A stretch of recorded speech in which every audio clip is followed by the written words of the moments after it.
Today I'm announcing the United States. Ja, an vielleicht, das ist eine spannende. Very, very hot.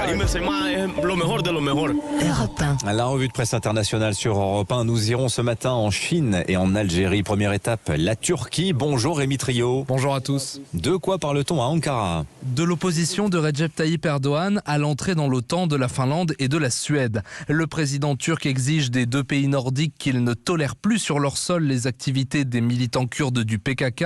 Sözdür rapporte que les négociations ont toutefois avancé avec Helsinki samedi après un échange téléphonique entre Erdogan et le ministre finlandais des Affaires étrangères. La situation est plus tendue avec Stockholm. La presse pro-gouvernementale s'en prend à la chef de la diplomatie suédoise. Dililish-Postase exhume ainsi des photos de la ministre en compagnie d'émissaires de la branche syrienne du PKK.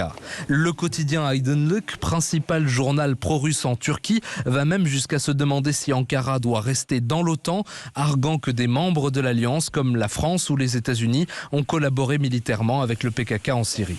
Merci Rémi. Direction Pékin maintenant. Nous rejoignons Sébastien Le Belzic. Bonjour Sébastien. Bonjour. À la une en Chine. Alors à la une de l'actualité aujourd'hui en Chine, les coups de griffe de la presse alors que s'ouvre cette semaine le sommet du Quad à Tokyo, une alliance qui rassemble les États-Unis, le Japon, l'Inde et l'Australie et qui vise à faire contrepoids à l'influence économique et militaire de la Chine.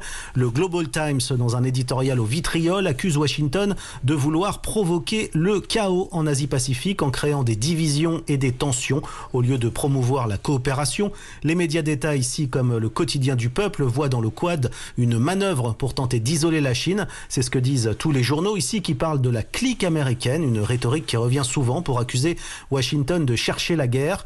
Et le China Daily conclut en disant que la Chine est la plus grande puissance économique de la région et qu'à ce titre, les États-Unis n'ont aucune chance de gagner la partie. Enfin en Algérie, nous rejoignons Nour Chahine. Bonjour Nour. Bonjour. À la une chez vous.